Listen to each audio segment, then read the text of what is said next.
Paz do Senhor, irmãos e irmãs. Um bom dia para vocês. Uma alegria a gente estar aqui, né? Podendo adorar. Existem algumas pessoas que, ao acordar de domingo, aquelas que frequentam o culto pela manhã, pensam assim: puxa vida, ter que ir na igreja de manhã. Aí acontece assim, depois que você entra, você fala: puxa vida, acabou o louvor, vou ter que ir embora. Essa é a transformação que Deus causa na gente, né? É muito gostoso. A gente às vezes no frio não quer vir, depois que entra não quer sair, o que é muito bom. Eu queria entregar para vocês lembranças da Cláudia, da pastora. Ela não está aqui em Ubatuba comigo, ela está na Itália. E na verdade ela foi regularizar uma situação de cidadania, porque o pai dela era italiano, então ela tem direito a isso. E por que não, né? Nós estamos orando também para ver se Deus quer alguma coisa da gente lá na Itália. Então eu convido vocês também a orarem nesse sentido. A gente nunca sabe, né? A palavra de Deus, e eu queria abrir esse bate-papo falando sobre isso, diz que o vento sopra onde quer, o vento do Espírito. E ouve-se o barulho que ele faz, mas não se sabe de onde ele vem, nem para onde vai. Esse é o Espírito Santo. Então, eu aprendi ao longo do tempo com Jesus que o Espírito Santo age dessa forma. Às vezes a gente está em algum lugar, fazendo alguma coisa, achando que não tem nada a ver com Deus, e alguém está sendo influenciado de forma direta ou indireta através da sua vida. Esse é o vento do Espírito. Então eu pensei, se a Cláudia está lá, eu estou aqui, por que não orar a Deus? E Deus pode de repente revelar alguma coisa para nós, referente a ela que está lá, para ajudar. Esse é o vento do Espírito. Mas na verdade assim, a palavra que eu queria, ou que Deus colocou no meu coração para comentar hoje, não é sobre o vento do Espírito. Mas eu queria falar sobre o Espírito e o seu vento, porque nós temos que estar sempre preparados. Você não sabe qual é o momento em que Deus vai usar ou está usando a sua vida para alcançar outras vidas. Como ontem terminou aqui o culto, que foi tremendo, maravilhoso, e eu falei para o apóstolo: amanhã você vem às 8h30? Aí ele falou assim: você não quer pregar amanhã? Eu não sabia. E é o vento do Espírito. Nós temos que estar preparados. Porque se você não está preparado, a hora que Deus precisar de você, Ele não vai poder contar com você. Porque Deus não passa vergonha e também não faz você passar vergonha. Ou seja, Ele não chama você, se você não está preparado, para que você não passe vergonha. E para que o nome dEle também não seja envergonhado. Então, preparar-se é uma constância. Preparar-se é algo que deve ser habitual nas nossas vidas. Eu queria dar esse toque para você, porque eu aprendi isso. Estar sempre preparado. Porque se eu estou errado diante de Deus, e Ele precisa de mim, Ele não vai poder contar comigo. Porque eu não estou agindo corretamente diante de Deus. Mas o que eu queria realmente conversar com vocês aqui, hoje, é sobre uma coisa que Deus me falou ontem à noite, enquanto estava acontecendo a festa de Pentecostes. Pentecostes eu vou traduzir por agito. É um agito do Espírito Santo, é uma ação sobrenatural do Espírito Santo. E a certa altura dessa festa de ontem, eu fui... Sabe aquele cantinho que só pode entrar homens? Eu fui lá. E quando eu voltei, eu vi como se fossem ondas, só que de fogo, vindo sobre a igreja inteira assim. Muito legal, muito legal. É o Espírito Santo, é o agito do Espírito Santo. E Deus me dizia, e na verdade eu já sabia disso, porque por conta de eu morar em São Paulo, e eu venho com muito menos frequência do que eu gostaria de vir ao Ubatuba, eu já tinha visto uma nova ágape aqui. Eu até falei isso para o Alexandre. para o apóstolo, uma nova ágape aqui. E Deus me mostrou exatamente isso. Uma nova ágape, uma nova turma, uma nova geração. E quando eu falo em nova geração, eu não estou falando dos novos de idade. Porque aquele que se renova em Cristo é uma nova geração. Tem uma nova unção e tem uma nova função no corpo. E eu vi isso, sabe? E Deus me falou duas coisas que eu achei muito interessantes. Que essas labaredas, elas não ficam só ontem à noite. Não funcionam só ontem à noite. Nem tampouco para quem não esteve aqui ontem à noite. Porque você está ligado no corpo. Isso é uma coisa que Deus me falou. E Deus me falou uma outra coisa, que, olha, interessante, gente. Eu ia comentar isso com o apóstolo Alexandre. Ia falar para ele, apóstolo, veja com Deus se você pode pregar sobre esse assunto. Aí ele me convidou para estar aqui. Que é o seguinte, ensine ao meu povo o que é a minha igreja. Ensine ao meu povo o que é a minha igreja. Porque às vezes você está na igreja e nem sequer sabe o que é a igreja. Para que serve a igreja? Quando nós pastoreávamos a igreja em São Paulo, uma vez um irmãozinho chegou para mim, no final do culto, e falou assim, pastor, aliás, esse irmãozinho sempre chegava atrasado. Então ele perguntou assim para mim, pastor, é verdade que o louvor é para esperar os atrasados? Então para ele a igreja não era bem aquilo que Deus esperava dele, né? Ou o que ele espera da igreja. Gente, o louvor não é para aguardar os atrasados. Assim como o louvor não é para fazer com que você entre no clima. Não serve para isso o louvor. O louvor serve para estreitar cada vez mais a comunhão que Deus espera que você já tenha com Ele. Você não vem aqui, a não ser que você não conheça Cristo, aí sim. Aí você está vindo a primeira vez. Mas quem já tem Cristo no coração, já está em comunhão. E o louvor te faz estreitar essa comunhão. A palavra te dá a condução daquilo que você vai fazer com a sua vida. Nessa intimidade com Cristo. Mas então Deus disse isso para mim. Ensine ao povo o que é a igreja. E aí, eu fui pensar nisso ontem, porque tinha essa incumbência de estar aqui hoje de manhã, ministrando, trazendo uma palavra. E eu me lembrei em Apocalipse, quando João escreve as cartas a respeito dos erros que as igrejas cometeram. Eu não queria entrar muito nesse detalhe, porque são 7 igrejas, 6 erros e um acerto no caso de Filadélfia. Mas ali você percebe desamor, você percebe infidelidade. Depois, se você quiser estudar isso, é muito interessante, Apocalipse 2 em diante.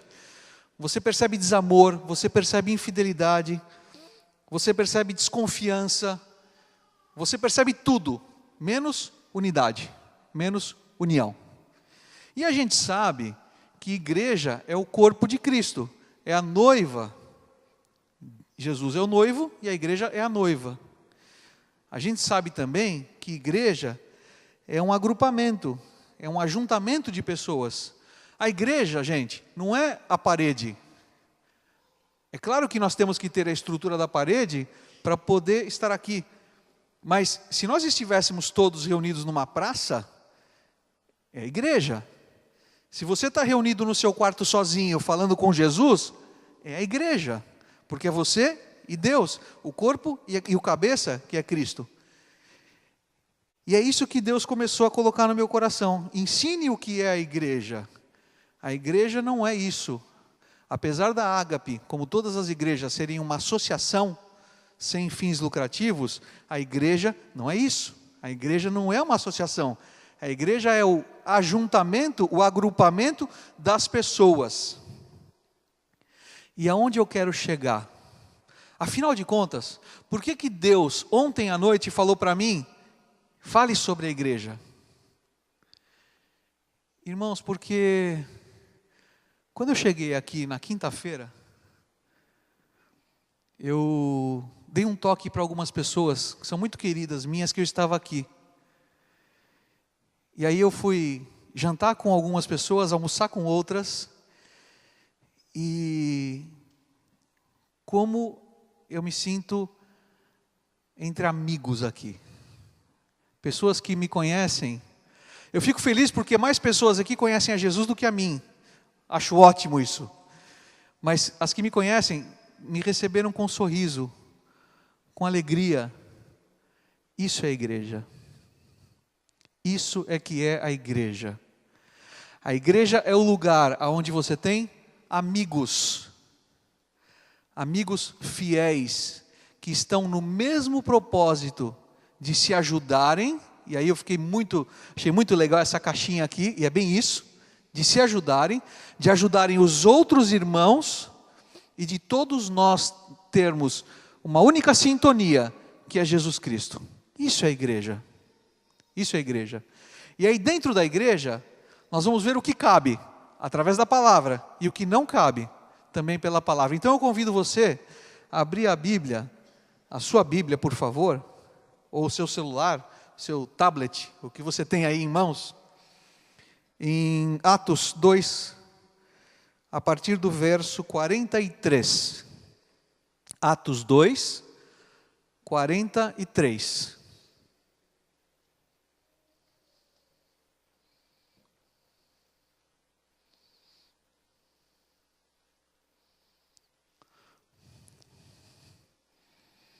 Vamos fazer essa viagem juntos aí? Então vamos lá.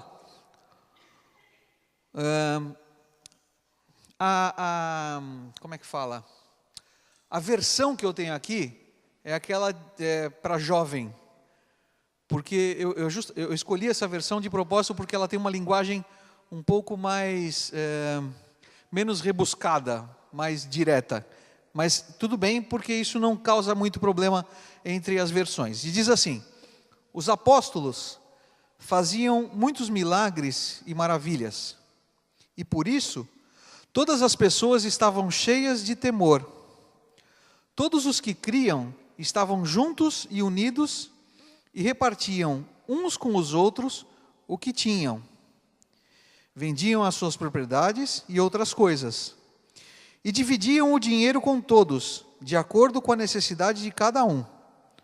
Todos os dias unidos, se reuniam no pátio do templo, e nas suas casas partiam o pão e participavam das refeições com alegria e humildade. Louvavam a Deus por tudo, e eram estimados por todos. E cada dia o Senhor juntava ao grupo as pessoas que iam sendo salvas. Para mim, é a melhor definição que eu encontrei na palavra de Deus sobre igreja. É a melhor. E aí eu queria, junto com você, falar um pouco sobre isso. Esmiuçar um pouco isso, detalhar um pouco essa palavra. Começa aqui então, olha, os apóstolos faziam muitos milagres e maravilhas. Ora, para você fazer milagre e maravilha, você tem que ter obrigatoriamente o Espírito Santo. Você tem que estar obrigatoriamente em comunhão. É esse o primeiro requisito para se estabelecer o que eu acabei de chamar de igreja, o agrupamento de pessoas com o mesmo propósito que é Cristo, adorar a Cristo, que é o cabeça desse grupo. Eu tenho visto e vi ontem ações de milagres e maravilhas. Só que eu quero explicar uma coisa para você. Milagre e maravilha não é somente alguém sair de uma cadeira de rodas andando, ou alguma pessoa ser curada na sua frente. Milagre e maravilha é um sorriso seu para um irmão que entrou triste aqui e pensava em fazer alguma coisa ruim ao final do culto e deixou de fazer por causa do seu abraço. Isso também é milagre, isso também é maravilha. Isso também pode acontecer, porque nós estamos unidos no mesmo propósito. Isso é igreja. Agora, se você tem na sua mente coisas ruins e conhece a Cristo, aquele pensamento assim: hoje eu vou meu dia hoje está ruim, acordei mal. Todos nós temos dias bons e dias maus. Mas nós temos que renovar a nossa mente constantemente, no propósito de entender que nós estamos unidos num grupo que adora o mesmo Jesus. Porque é o seguinte, gente, da mesma forma que eu posso ligar para alguns aqui, porque tenho contato direto, alguns podem ligar para mim porque tem contato direto, eu tenho certeza que desse grupo, pessoas vão me ajudar e eu vou poder ajudar pessoas. Quer seja através de uma pequena caixinha, quer seja através de um telefonema. Eu já passei por experiências assim. E eu tenho certeza que se eu der o microfone para alguns aqui, vão poder subir aqui e contar esse tipo de experiência também. Experiência do tipo, uma vez eu estava com uma pessoa, uma amiga minha lá em São Paulo, e nós estávamos tomando um café, eu, a Cláudia e essa irmã, e de repente, engraçado, desculpa falar, mas eu fui de novo naquele cantinho que só podem ir os homens, e quando eu voltei, eu voltei com Deus falando assim para mim, pergunta para ela o que ela está precisando hoje. E aí eu voltei e falei, Deus pediu para eu te perguntar, o que você está precisando hoje? Ela começou a chorar. E falou uma coisa que eu inimaginável, ela falou, eu estou precisando trocar meu carro. Ela tinha um carro feio, um carro azul, sabe aquele azul, como é que fala? Um azul brilhante? Sei lá como é que chama isso. Besouro. Azul besouro, boa. Era o problema dela. E ninguém pode menosprezar o problema dela. Ah, mas ela não estava doente, ela não estava com ninguém enfermo, ela não estava em pecado, mas ela tinha um problema. E eu perguntei qual era o problema dela. Aí eu passei a mão no meu telefone e liguei para um tio meu que vende carro e falei, Beto, você tem alguma coisa assim assim? Trocou o carro dela. Quer dizer, pode parecer besta para nós, né? Mas eu entendo que é a ação de Deus naquilo.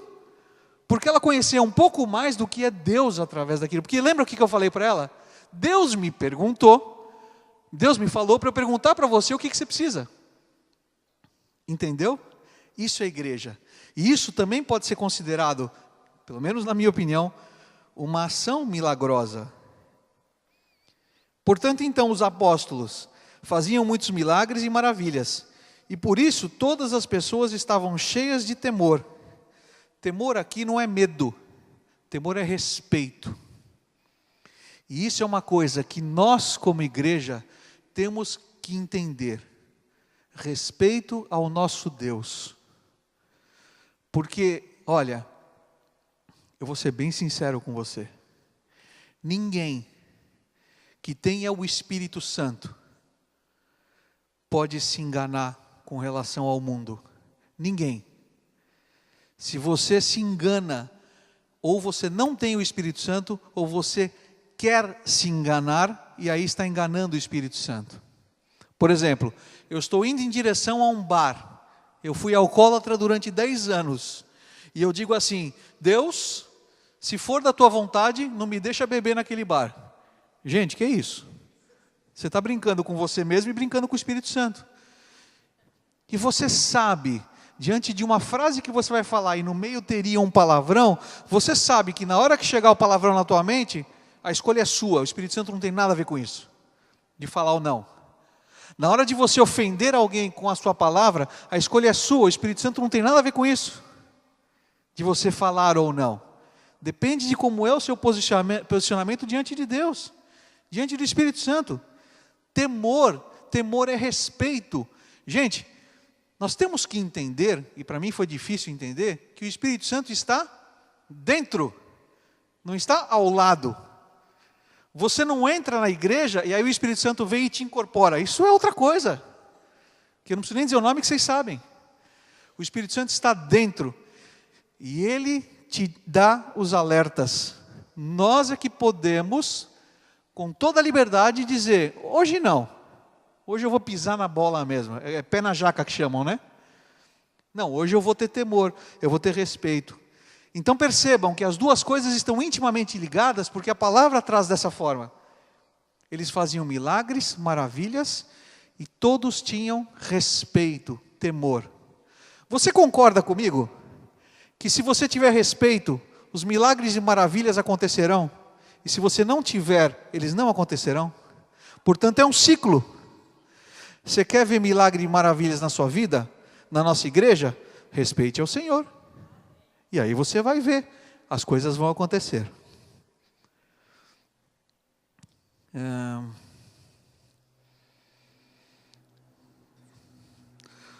Todos os que criam estavam juntos. Vocês estão comigo? Porque quando eu pus o texto aqui, sumiram os numerozinhos dos versículos. Então não sei em que versículo que eu estou agora.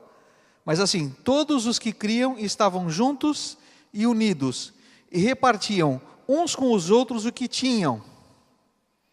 Nossa, eu acho isso assim, é a caixinha, né? É a caixinha, é o gasofilácio, é o amor. Todos estavam juntos, todos estavam unidos, e todos repartiam o que tinham. O que tinham. Nós conversávamos, eu e o apóstolo, sobre esse assunto, e dizíamos assim, um com o outro: não é o que sobra, é o que tem. Porque o que tem é sobra. Porque quando você tira do que tem e dá para o necessitado, Deus repõe. E eu não sei porquê, uma maluquice de Deus sempre repõe em dobro. Enfim, isso é com Deus, não é problema nosso. Mas é assim. Agora, se você só dá porque é o seu excesso, Deus não tem compromisso em repor, porque você não tirou do todo, você tirou da gordura, do excesso. E é isso que acontecia aqui. A palavra é muito clara em dizer que todos repartiam, unidos eles repartiam, dividiam. Peraí. Aí vem aqui, ó. Vendiam as suas propriedades e outras coisas, e dividiam o dinheiro com todos, de acordo com a necessidade de cada um. Aqui é necessário a gente fazer um contexto histórico. Havia perseguição naquela época, por isso é que as propriedades eram vendidas, senão elas seriam tomadas pelo governo local. Então eles vendiam. Só que perceba que a parte que me chama muito a atenção está aqui, olha. Que era dado a todos conforme a necessidade de cada um. Gente, vocês concordam comigo? Que eu só tenho condições de ajudar de acordo com a necessidade se eu conhecer a sua realidade? Isso é igreja. Porque se eu não sei qual é a sua necessidade, eu não consigo ajudar exatamente na sua necessidade. E se você mente para mim, dizendo que a sua necessidade é maior do que aquela que realmente é, não há união nisso. Por que me chamou a atenção isso quando eu estava lendo ontem? Porque isso aqui traduz para mim, e eu espero que traduza para você também, uma coisa que nós temos que ter no convívio, não só de igreja, mas do mundo: verdade. A verdade. Eu me lembro quando eu dava aula na faculdade, porque eu sou advogado, eu dava aula na faculdade de Direito, que os professores conversavam entre si na sala de reunião, e cometiam algumas falhas, alguns erros quando estavam dando aulas, e o que era voz corrente lá era o seguinte: eu vou falar isso para o coordenador? Você está louco? Se eu falar isso para o coordenador, ele me afasta. Mentiam. Então é a mesma coisa com relação a nós dentro do convívio da igreja. Eu vou falar isso para o apóstolo? De jeito nenhum. Se eu falar isso para o apóstolo, ele vai me tirar, ele vai me afastar. Ué, seja verdadeiro. Fale aquilo que está acontecendo de verdade, porque se for o caso de um afastamento, é porque você vai precisar crescer. O que eu estou querendo dizer aqui, em linhas gerais, é que nós somos unidos como um corpo, que é a igreja, cujo Cristo é o cabeça, e Ele nos ensina a sermos verdadeiros em tudo, para que todos saibam quais são as reais necessidades da pessoa. E se você ou eu não formos verdadeiros naquilo que falamos, a gente nunca vai saber qual é a real necessidade da pessoa. Gente, eu vou dizer uma coisa para vocês, ainda com dor no coração, já se passaram acho que 10 anos. Eu cheguei para o Alexandre e falei: apóstolo, nós vamos fechar a igreja de São Paulo. Expliquei os motivos e me pus como um dos causadores dos motivos. Porque o que adiantava seguir em algo doente? Adianta alguma coisa? Não adianta nada. Eu falo sim com um pouco de dor no coração, porque eram vidas, né? Eram vidas. Mas eu e a Cláudia preferimos sermos verdadeiros com ele e dizer efetivamente o que estava acontecendo naquela ocasião, porque senão ia todo mundo morrer junto. E se morre lá, por inconsequência, morre aqui uma parte também, porque nós estamos ligados. Nós somos uma única igreja, um único corpo. Então por que, e eu não sou melhor do que ninguém no que eu vou falar, mas por que é que nós temos ainda uma amizade de comunhão, e eu sei as necessidades dele e ele sabe as minhas? Porque nós sempre fomos verdadeiros, de olhar nos olhos e dizer: olha, eu não gostei do que você falou, eu não gostei do que você disse, então vamos conversar, vamos ajustar? Sempre conversamos, sempre ajustamos, e pelo que me consta está dando certo. Estou aqui em cima e ele está aqui embaixo falando comigo. Pode ser que hoje, no final do culto, ele fale: olha, agora você vai embora porque não gostei. Mas o que importa é isso. O que importa é que sempre que nós somos verdadeiros e nós sabemos a real necessidade uns dos outros, todos nós crescemos. Todos nós crescemos. E é por isso que existem igrejas que não crescem. É por isso que existem igrejas que não têm uma nova unção. É por isso que tem igrejas que não têm essas labaredas de fogo que vêm da parte de Deus. Porque não há verdade, não há conhecimento das necessidades. Eu ontem saí daqui convencido de que nós somos verdadeiros e conhecemos as nossas necessidades. Eu saí convencido disso. E eu tenho certeza que essa, vamos chamar de nova fase, novo momento, vai ser de muito fruto. Gente, e eu não estou falando nada que seja utópico, que seja balela, que seja fantasioso. Quem estava aqui ontem viu as crianças, os jovens entregando as vidas a Jesus aqui na frente? Há quanto tempo eu não via isso?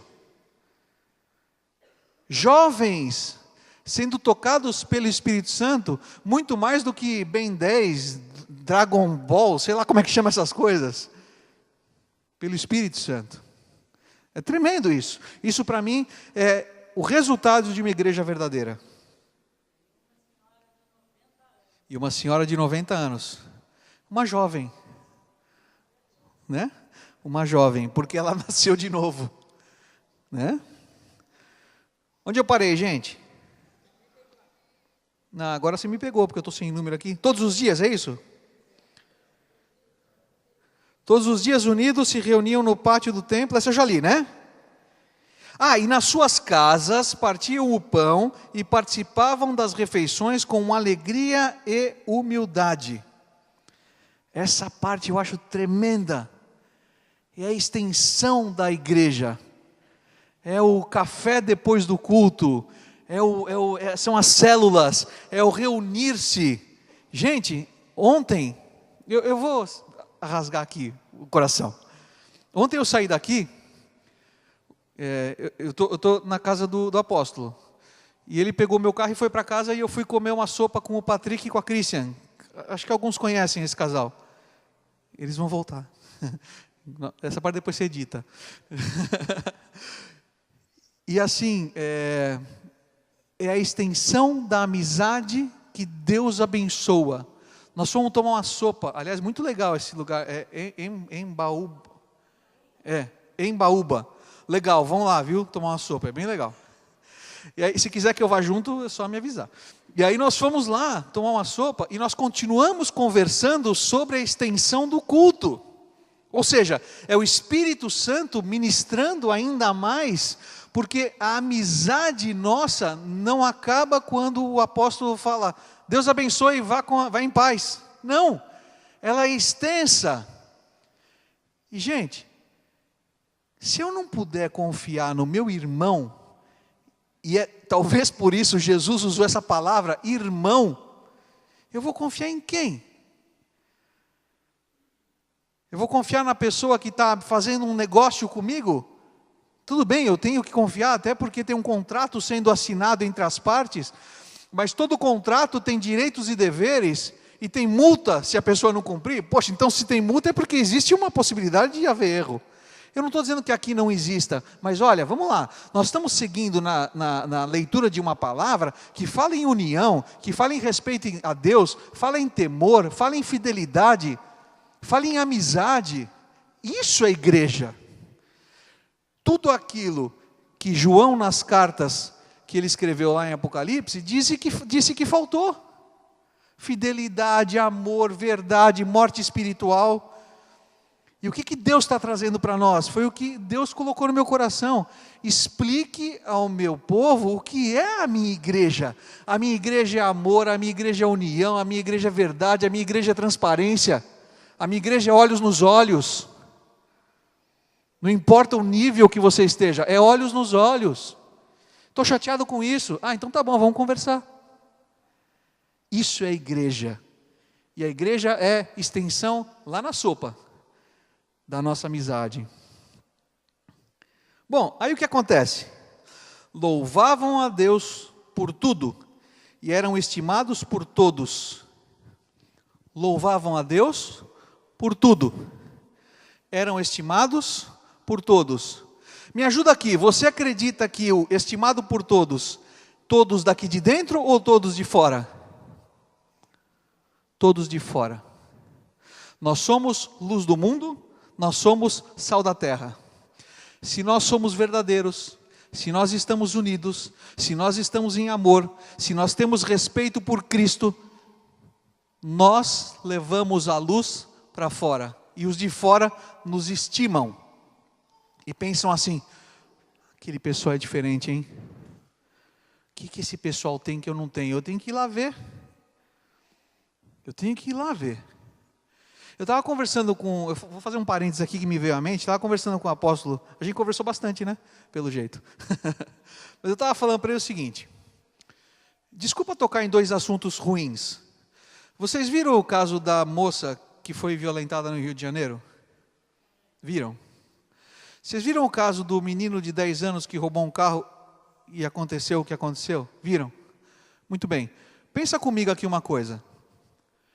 Quando o povo de Deus estava cativo no Egito, Deus chamou um cara para resolver esse problema. Quem foi o cara? Moisés.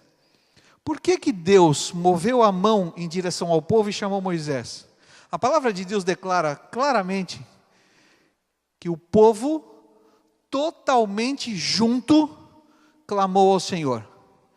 Então eu quero crer que não tinha um judeu ali que não estivesse com a mesma aflição e fazendo o mesmo clamor. E eu estava comentando isso. Você acha que se a igreja do Brasil não tivesse diferenças entre elas e se unisse todos os cristãos do Brasil em prol de que acabasse a violência no Brasil, Deus não iria mover? Você percebe a força da unidade da igreja? Quer dizer, se há uma convocação para nós, ágape, pela África, por exemplo, e nós todos unidos mesmo, ninguém contrário, porque se você é contrário, olho no olho e fala. Eu não concordo. Mas se nós nos unirmos por um propósito único e não houver divergência, há uma ação da mão de Deus. E os de fora percebem isso. É esse o ponto central. Quando os de fora percebem a nossa ação. Portanto, recapitulando, se nós estamos em amor, se nós estamos unidos, se nós somos verdadeiros, se nós estamos vivos espiritualmente, nós agradamos ao Senhor e refletimos luz àqueles que são de fora. E aí termina de uma forma que eu sou apaixonado. E cada dia, portanto não é cada semana nem cada mês, e cada dia o Senhor juntava ao grupo as pessoas que iam sendo salvas. Quem que juntava? O Senhor. Por que isso? Porque se Deus vê um grupo que está unido em amor, fazendo as coisas certas, verdadeiras, ele fala, eu posso mandar mais gente lá, porque está indo bem. Você sobe num ônibus pegando fogo? Não, né? Agora, você entra num grupo que você vê que é um grupo de Deus, que a coisa está crescendo, está indo bem. De novo, se eu pegar o microfone e distribuir aqui para todos, alguns aqui, ou talvez muitos aqui, terão um testemunho de que vieram para a Ágape porque viram alguém da Ágape legal. Estou errado no que eu disse? Quem teria esse testemunho? De que veio para cá porque viu alguém daqui que era gente fina mesmo, irmãozão. Está vendo? Mãos se levantam, porque esses testemunhos acontecem mesmo. Então o que eu queria, fechando, é dizer para você, se você não tinha entendimento do que é igreja, entenda que igreja é amor, é unidade, é verdade, é compromisso, é vida espiritual intensa, é amizade além da parede. Igreja é isso. E se eu e você exercitarmos bem isso, e aí eu volto lá para o início, deixando o Espírito Santo bater o vento dele, discernindo o vento do Espírito Santo, e seguindo esse vento do Espírito Santo, Deus vai acrescentar vidas. Não tem como ser diferente. Se for diferente, nós temos que rasgar a Bíblia. E como até hoje eu nunca tive motivo para rasgar a Bíblia, porque tudo que eu leio na Bíblia eu vejo efetivamente acontecer, não vai ser diferente com essa palavra. Vai acontecer. Mas você concorda comigo que existe uma dependência do Senhor e também uma dependência nossa, e que se nós não cumprirmos a nossa parte, Deus não tem necessidade nenhuma de cumprir a dele, porque é um acordo entre cavalheiros, e o Espírito Santo é um cavalheiro. Então há essa união. Amém?